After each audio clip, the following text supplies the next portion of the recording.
মধুবালার মুখে এমন কথা শুনে অবাক হয়ে গেল শিমুল আর পরাগ। হ্যাঁ বন্ধুরা, এমনটাই দেখা যাবে। তাই সম্পূর্ণ জানতে ভিডিওটিতে লাইক দেওয়া, চ্যানেলটি সাবস্ক্রাইব করে দেখতে থাকো।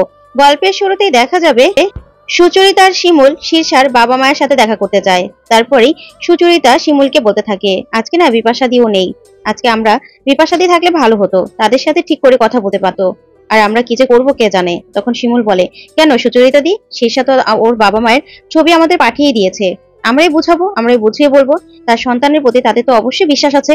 তখন সুচরিতা বলে, কে জানে কি হবে। তখনই শিমুল বলতে থাকে, সুচরিতা দি চলো চা খাই। এই বলে একটা দোকানে গিয়ে চা খেতে বসে। তারপরে সুচরিতাকে শিমুল বলতে থাকে, আচ্ছা সুচরিতা দি, তুমি এভাবে বসে আছো কেন, কোনো কিছুই তো করছো না। সঞ্জয় দেখে না তুমি কিছু বলছো, লোকটাকে এরকম ঝুলিয়ে রেখেছো কেন। তখন সুচরিতা বলতে থাকে, দেখ আমি তো ঝুলিয়ে রাখিনি। তখন শিমুল বলতে থাকে, তুমি তো ঝুলিয়ে রেখেছো, বলো তুমি তো বিয়ের কথা হ্যাঁ বলছো না। এভাবে কোনোদিনও কেউ কারোর জন্য থাকে বলো। আর তুমি যাই বলো না কেন, এমন সময়ে কেউ কিন্তু কারো পাশে এসে দাঁড়াতে চায় না, কাউকে বিয়ে করতে চায় না। আর এই লোকটা কিন্তু তোমাকে বিয়ে করতে চায়।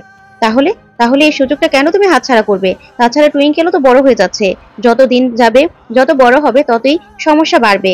তখন সুচরিতা বলে, দেখ শিমুল, আমি না কোনো ডিসিশনে আসতে পারছি না, কি করব বল। কারণ ইন্দ্রর সাথে এত বছরের সম্পর্ক, তারপরে বিয়ে হলো, তারপর বিয়ের পর ও আমার সাথে যা করলো, তাতে তো আমি অন্য কাউকে আর সেই ভরসাটা করতে পারছি না।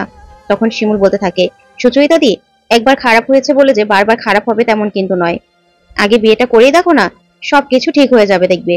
তখন সুচরিতা বলতে থাকে, দেখ না টুইঙ্কেলটা যত দিন যাচ্ছে ততই জেদ বাড়ছে, যত বড় হচ্ছে ততই জেদটা যেন বেশি হয়ে যাচ্ছে, ও তো কোনো কথাই শুনতে চাইছে না।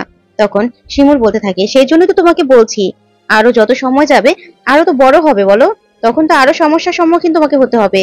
তার থেকে আগেই তুমি সেটেল হয়ে যাও, ওরও তো ভবিষ্যতের ব্যাপার আছে, আর তোমাদেরও ভবিষ্যতের ব্যাপার আছে। লোকটা আর কতদিন তোমার জন্য এভাবে অপেক্ষা করবে বলো তো। তখন সুচরিতা বলতে থাকে, কি করব বল, কিছুই তো ভেবে পাচ্ছি না, কি করব কিছু বুঝতে পারছি না, সমাজ কি আমাদের মেনে নেবে বলতো, এটা তো মেনে নেবে না। তখন শিমুল বলে, দেখো তুমি যে একা এই যে ইন্দ্রদার অপেক্ষায় মেয়েটাকে নিয়ে থাকতে, তখনও কি সমাজ ভালো কথা বলতো, বলতো না তো। তাহলে সমাজের কথা তুমি কেন চিন্তা করছো বলো তো, এসব চিন্তা একদম করবে না। আর তাছাড়া লোকটার তো বিদেশেও যেতে হবে, আর তোমরা বিয়ে ছাড়া তো তাড়াতাড়ি করে আমেরিকার কার্ডও পাবে না, তাহলে তাহলে কি করে যাবে বলো তো। তখন সুচরিতা বলে, হ্যাঁ সেটাই তো দেখছি। তখন শিমুল বলে, সঞ্জয়দা যে টাকাটা পাবে সে টাকাটা দিতে গেলে তখন আমি বরং ওনার সাথে কথা বলবো, আমি আর বিপাশা দিয়ে কথা বলে নেব। তখন সুচরিতা বলে, হ্যাঁ সেটাই ভাবছিলাম, জানিস তো আমি না কোনো ডিসিশনে আসতে পারছি না, তাই ভাবছিলাম তোদের সাথে এটা নিয়ে কথা বলবো, তাহলে সেটাই ভালো হবে। তোরাই বরং তখনই তোদের ডিসিশনটা জানিয়ে দিস, তোরাই বলিস কি করলে ভালো হবে। তখন শিমুল বলে, দেখো একটা ডিসিশন আমরা জানালাম, তারপর যদি তুমি সেটা না মানো, না করো, তাহলে তাহলে কি হবে বলো। তখন সুচরিতা বলে, না না, কোনো কিছুই হবে না, করবো। তারপরে শিমুলটা বলতে থাকে, আসলে শীর্ষার এমন অবস্থা না, তারপরেও শীর্ষার অবস্থা এরকম থাকবে না, ও তো চাকরি করে, ঠিক হয়ে যাবে সবকিছু দেখবে, ও ইচ্ছে করলে চাইলে ও অন্য একটা ভাড়া বাড়িতেও চলে যেতে পারবে। তখন সুচরিতা বলে, ঠিক বলেছিস। তারপরে দেখা যাবে শীর্ষার বাবা মা আসছে। তখনই সুচরিতা বলতে থাকে, দেখতো শিমুল, ছবিটা মিলিয়ে দেখতো এগুলোই কি শীর্ষার বাবা মা নাকি। তখন ছবি মিলিয়ে শিমুল বলে, হ্যাঁ হ্যাঁ চলো। তারপর দৌড়ে ওনাদেরকে ধরে। তখনই শীর্ষার বাবা মা বলতে থাকে, কারা তোমরা। তখন শিমুল বলে, আমি শিমুল ও সুচরিতা, আমরা শীর্ষার বন্ধু, আপনাদের সাথে আন্টি কথা বলতে আসলাম, শীর্ষাই পাঠিয়েছে। তখন শীর্ষার মা বলতে থাকে, কেন কি কথা বলতে পাঠিয়েছে। তখন শিমুল বলে, আসলে আপনারা তো সবই জানেন, ও শ্বশুরবাড়ি থেকে নিশ্চয়ই সবকিছু জানিয়েছে। তখন শীর্ষার বাবা বলে, হ্যাঁ, মেয়ের এরকম কাণ্ডের কথা শুনলে কোন বাবা মা শান্তিতে থাকতে পারে বলো তো, এই যে শ্বশুরবাড়িতে গেলে কত কথা শুনতে হবে, তখন কি করব। তখন শিমুল বলে, দেখুন আন্টি, আপনার মেয়েকে তো আপনি চিনেন, তাহলে তাহলে কেন অন্যের কথা ভরসা করছেন বলুন তো। এখনকার যুগ হলো মানুষের বডি একজনের থাকে আর ছবি আরেকজনের লাগানো যায়, মুখে আরেকজনের ছবি লাগানো যায়। দেখুন এরকম করে হয়তো বা শীর্ষার কেউ বদনাম করার চেষ্টা করছে। তখন শীর্ষার মা বলে, তাহলে ওরই বা কেন এটা করতে যাবে, আরো তো কত মানুষ আছে, কতজনই তো চাকরি করছে, তাদের তো কিছু হয় না। তখন শিমুল বলে, তাদের কিছু হয় না, না হয় কি করে জানবেন আন্টি বলুন তো, হয়তোবা হয়, হয়তোবা হয় না, হয়তোবা নিজেরা মিটমাট করে নেয়, কিন্তু ওর শ্বশুরবাড়ির লোকজন তো ওকে ইচ্ছে করে বদনামটা করছে, দেখলাম তো, ওর পাশে দাঁড়াবে দূরে থাক, ওকে আরো নানান ভাবে কথা বলছে, তাহলে এগুলো কি ঠিক বলুন। তখন শীর্ষার মা বলে, মেয়েটাকে এত কষ্ট করে পড়ালেখা করালাম, চাকরি করে, তারপরেও যদি এরকম কাণ্ড কারখানা শুনি, তখন কি বলতে বলতে পারি আমরা বলো। তখন শিমুল বলে, আন্টি, আপনার মেয়েকে আপনারা বড় করেছেন, পড়ালেখা শিখিয়েছেন, আপনার মেয়ে কেমন আপনারাই ভালো বলতে পারবেন, তাহলে অন্যের কথা কেন বিশ্বাস করবেন। আর তাছাড়া ও না চাকরি করে, আর শ্বশুরবাড়িতে অনেকগুলো টাকা মাস শেষে হাতে দেয়, তাই আপনারা একবার গিয়ে রাগ করে বলুনই না যে আমার মেয়ে, আচ্ছা ঠিক আছে বুঝলাম এত কিছু করেছে, তাহলে আমার মেয়েকে আমরা নিয়ে যেতে চাই, ডিভোর্স দিয়ে দেবে, তখন দেখবেন ওরা রাজি হবে না, কারণ ও তো মাস গেলে কতগুলো টাকাও শাশুড়ির হাতে তুলে দেয়, সে টাকাগুলো যে পাবে না সেই জন্য দেখবেন রাজি হবে না। তাই এসব কথা একদম কানে নেবেন না, নিজের সন্তানকে কখনো ভুল বুঝবেন না।